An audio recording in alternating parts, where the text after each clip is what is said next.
Hey, I'm Steve Krenz for Guitar Gathering. Thanks for joining us on this lesson. I'm just giving you some guitar soloing hacks, some guitar soloing tricks, little tips, little things you can do. Everybody is kind of talking about hacks these days, or little secrets that you can do. I thought we'd do a little series on guitar soloing hacks. So this one, we're going to be talking about a particular concept. Now, there's a PDF that goes along with this. The link is in the YouTube description that's below this video. It's all free. Just go ahead and download that and follow along because there's several examples in there. I give you the music notation, the tab, and the whole bit. All right, let's talk about soloing. A lot of times when the thought of soloing, we just kind of freeze up. Have you ever gotten into a solo situation and you just kind of freeze up? You don't know what to do, or your mind goes blank. A lot of times we mistakenly think that soloing is just magic. Oh, you just got to feel it and it's just magic. No. It's not. As someone who does a lot of guitar playing and a lot of soloing, it's not magic. It's a lot of tricks. And you elaborate those tricks and you wind these little licks together and you make something that's interesting. Is there creativity to it? Of course. Is it a blank slate and you just feel? No, it's not that way at all. It doesn't work that way. So let's talk about some ways to approach soloing, and part of it is you can start out by just with what's right in front of you, the chords. And so we're going to talk about a concept, a little guitar soloing hack about outlining chord tones. So in order to do this, you got to know what notes are in each chord, or at least the shape of each chord on the neck of the guitar. So if you look at that PDF, let me show you what I'm talking about there. So if I've got a little groove going on in C major. So let me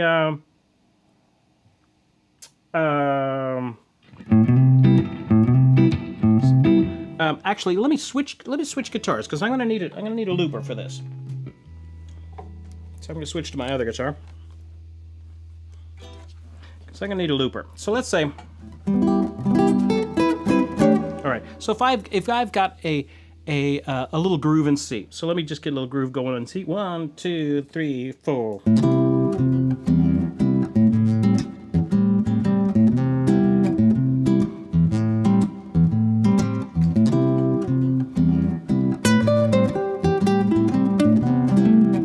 kind of going between a C and an A minor there. Minor loop's not perfect there, but it'll be good enough for us. So what I'm talking about is you can take the chord tones, in this case a C, E, and a G, and I'm going to create little licks around that.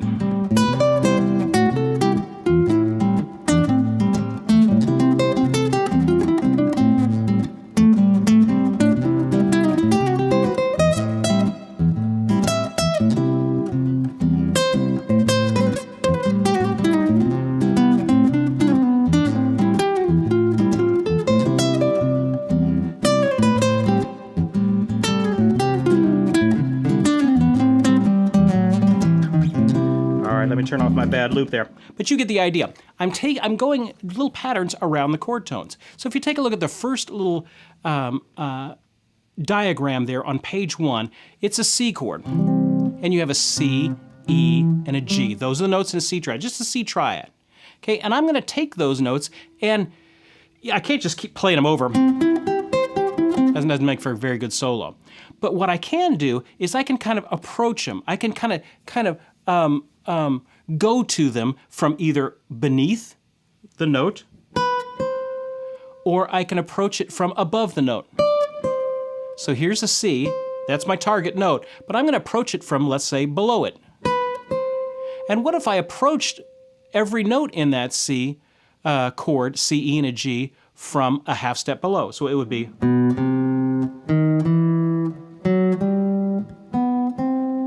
So now suddenly my 3-note chord has turned into this, 8 notes I can play. So you hear these type of things in jazz a lot. You hear a lot of these melodic ideas in bluegrass. Same sort of a concept there. So it sounds a little low there, so I'm going to take it up an octave, and I'm going to put it up here at the 8th position. So now my notes are... And so if I approached them from a half step below, just a half step below each of these notes...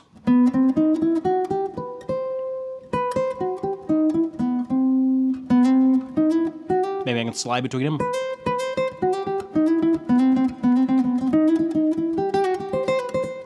I'm just going back and forth between that and the chord tones. Okay, what if it gets to an A minor now? I'm gonna do the same thing on A minor.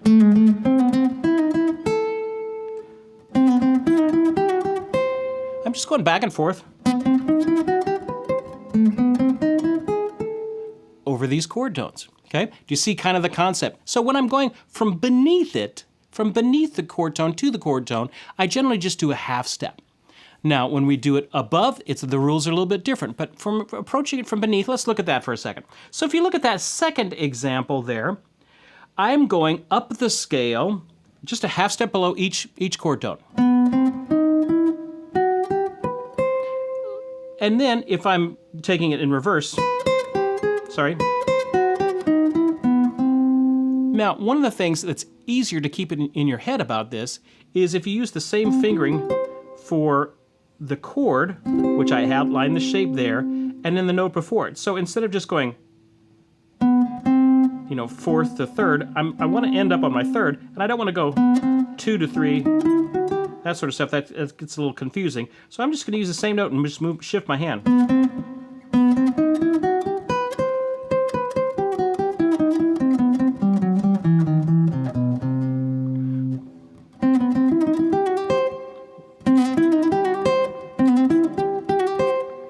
Just a little way to do it. Okay, hey, look at the last one down there. It works in major and it works in minor. So a C minor chord, C, E flat, G, instead of a C, E, G, C, E flat, G. And I'm going to go a half step below all those. It almost sounds like a scale, doesn't it? It's a way to do it. If I go backwards, it's... So the only thing changed was that third, whether it's major or minor. So this is one of countless ideas. Okay, flip the page. Let's elaborate this a little bit. So if I wanted to kind of create something a little bit more musical than just going a half step down, maybe I can go back and forth with it. So let's go back to C major. Look at the example at the top of page 2. And I'm just going to go just back and forth sliding.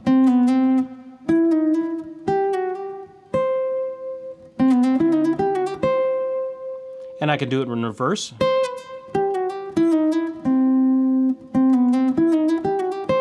So if I have a groove going, let's see if I can get it better. 1, 2, 3, 4.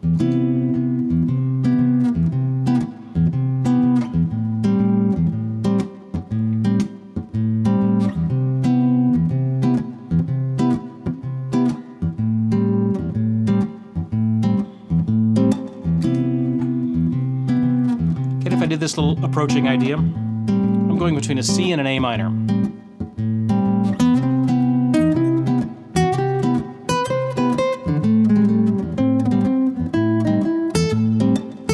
So I'm not thinking anything creative, I'm just going back and forth on the chord tones.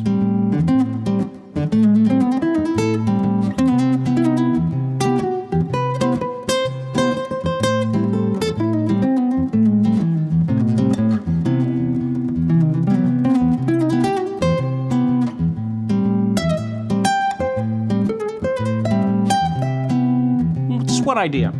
Okay, so let me turn that down. I'll just leave that groove going. I'm going to turn that down for a second. Okay, and then let's see if we can elaborate this idea. Look at the next line down on page 2. All right, so we're going to do maybe a 16th note idea instead of a triplet idea. So we have.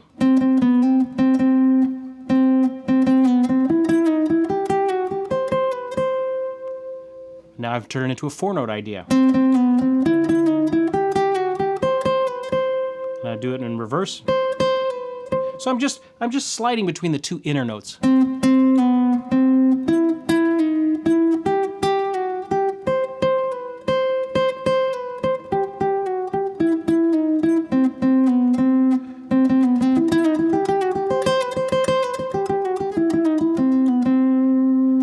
It's just a little idea. And all I know is a C, E, and a G, and I'm just wobbling back and forth between notes around that C, E, and a G.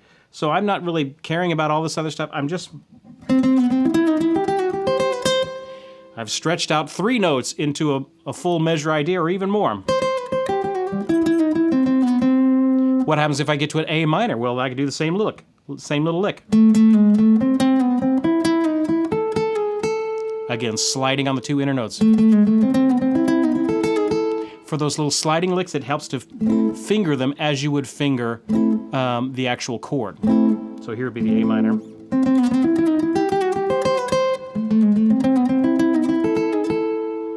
It's just another idea.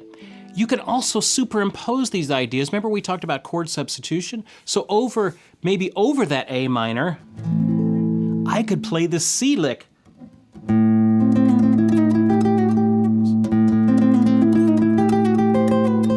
Kind of what makes it an A minor 7th sort of a sound. I could do it with maybe just parts of the chords.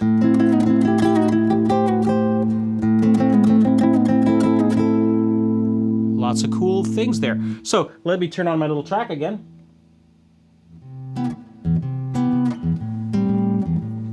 And mess around with that idea.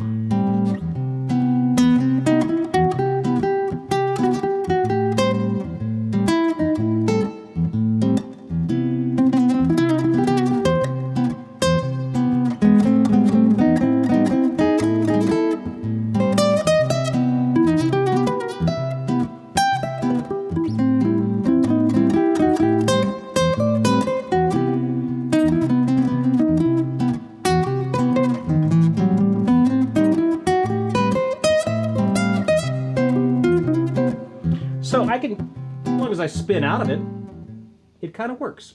All right, so when I'm going between the, from the note beneath the target note, it usually goes by half step. So if I'm on an F chord, I would do, sorry.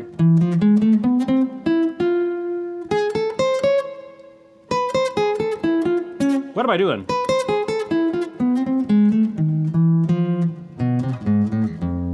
That's sort of an idea. All right, so let's how does it work from when you're coming from above the target note? All right, so let's talk about that.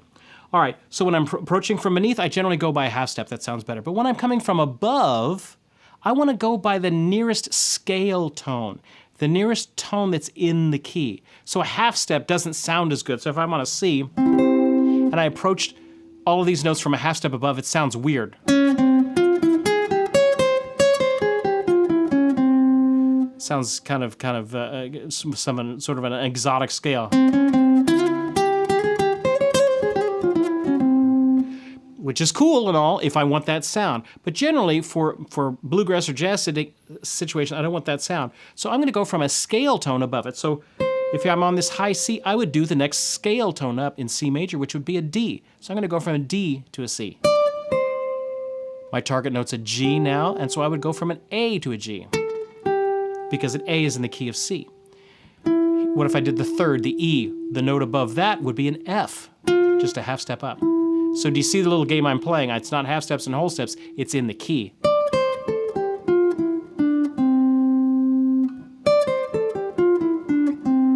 So take a look at these examples here. On bottom of page 2, I have a, here's my chord tones, and I'm gonna go. Now, if I just take all of that down, it kind of makes a little bit of a scale. Taking them up again. Down. Does it work in minor? It sure does. So if I have a C minor chord. But now you got to think. Minor, I'm using the relative major to the relative minor there. So C minor, I wouldn't be using C major scale steps. I would be using the C minor scale steps, which its relative major would be an E flat. E flat major. So I'm using notes from the E flat major scale. So I would have a D, that's in an E flat scale, down to the E. I would have an F going down to the E flat.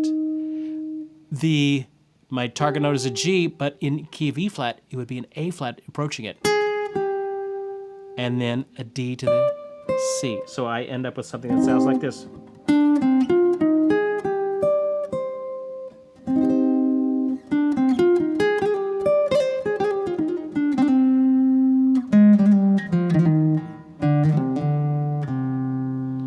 There you you go. It's a very interesting, unique sound, but understand the game that I'm playing. When I approach it from below, it's a half step. When I approach it from above, it's a scale, the next scale note up there, whether in C major or in C minor. Okay? Hey, flip it over. Look at the next page. So that's the general idea. Okay? I can get infinitely more complex, so take a look at the top ideas on page 3 there. If I'm back in C major, what if I did something like this? Again, the thought is I'm approaching these notes from a whole step, scale step above.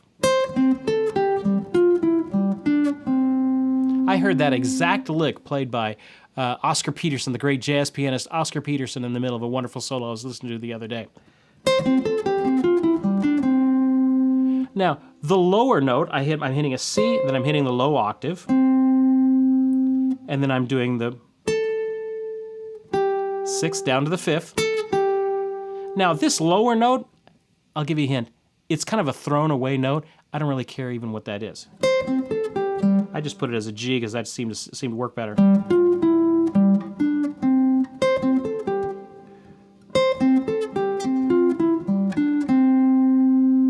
It's a little hip little lick. Now, if I kept it pure to the pattern, I guess it would be G. Kind of jumping down the thirds. But do you see the little game I'm playing? I'm just jumping around patterns on that C chord. And that's a way to to start little seeds for soloing. So if I've got my little groove going here.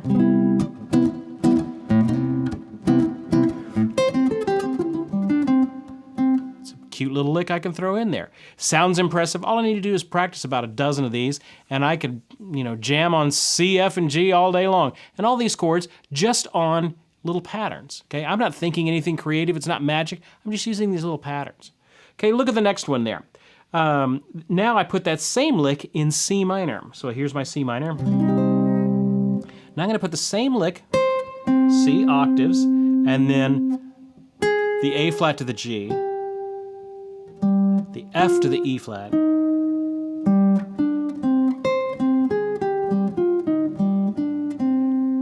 just a little way of outlining the chord. Okay, so let's get a little groove going here in C minor. Maybe a little Latin thing. 1, 2, 3, 4.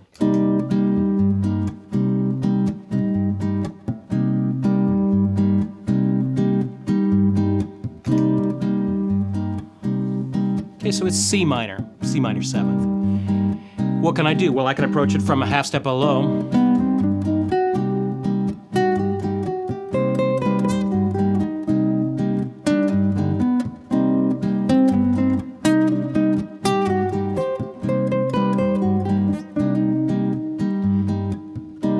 What if I did my little lick here?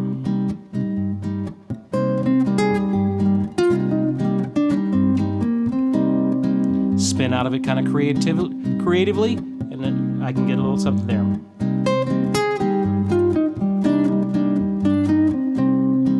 What if over that C minor I played an E flat lick?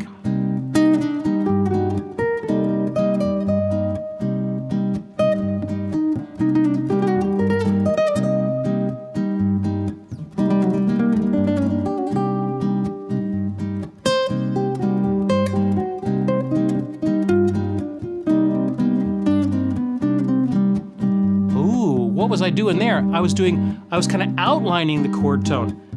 If here's my C, a half step below it, whole step above it,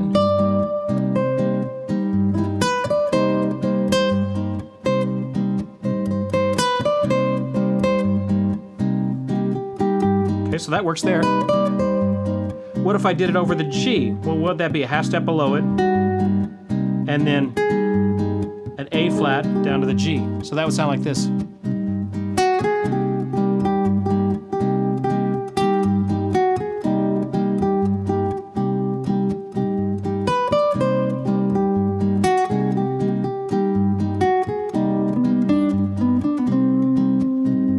Can I do it on the E flat? Sure, a half step below, D, whole step above to the F.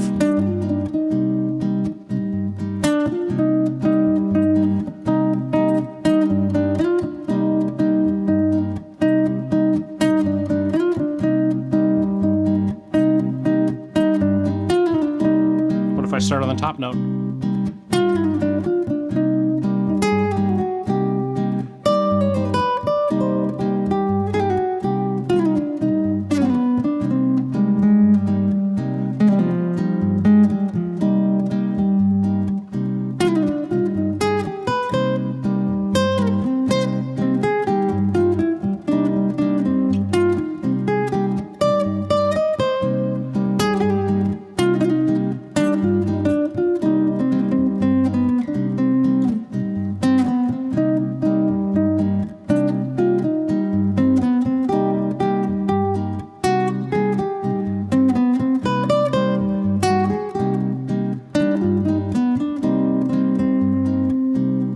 Was able to create something that was musically interesting there off of just a simple little idea, going a half step below or the scale step above back to it. So let's talk about combining these patterns. All right, so take a look at the next 10. These are the last couple of licks, just threw them in there. If I went back to C major here,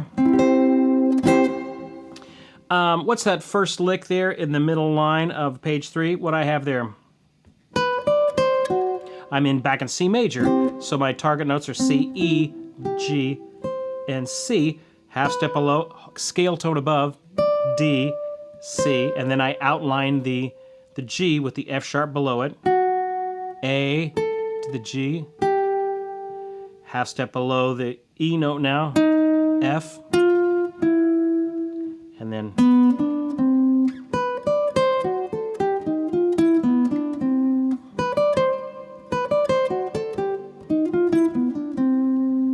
cute little lick. We can turn that and make it into bluegrass, the whole bit. Look at the next one. There, here I'm just going to do a four note walk up to each of the chord tones, 3-note walk up to each of the chord tones, and it creates a little lick.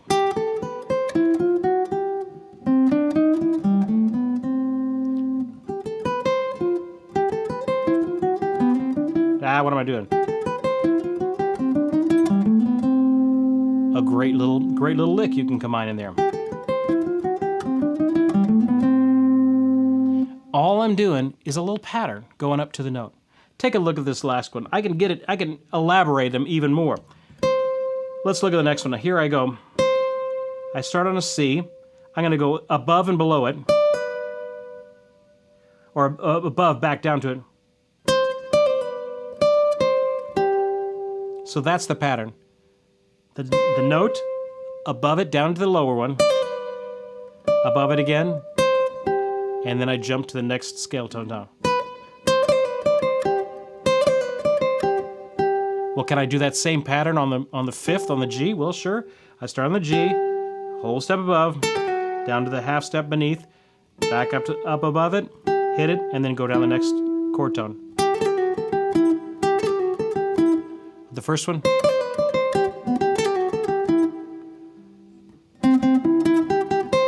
What if I did it on the third there, the E?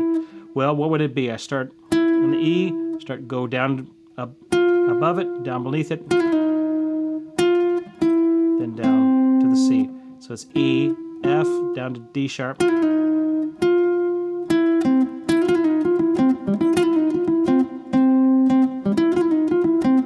And then what if I did it on the low C? Same thing as before. So if I add that all together,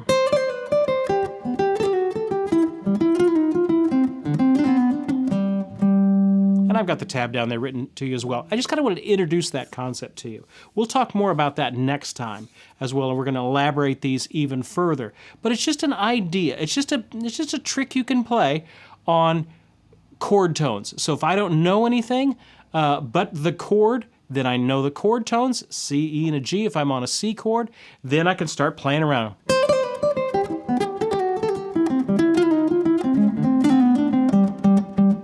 And then after I've kind of wound my way through a bunch of these patterns, then I kind of spin out of it in some sort of a musical way. Let's see.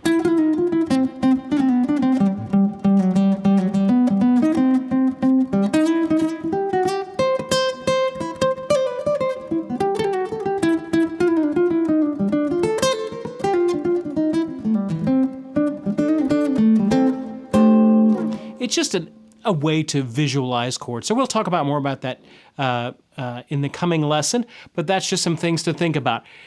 little guitar soloing hacks, taking the notes of a chord, approaching them from beneath by a half step or from above by the next step in the scale, whether it be major or minor. So play around with that and get yourself a little track going on a C major or a D minor or something. Figure out the chord tones in that. You can type in on YouTube, backing track D minor, backing track F, and it'll come, all kinds of things will come up there, and you give yourself some opportunities to practice. Hey, I'm Steve Krenz for Guitar Gathering.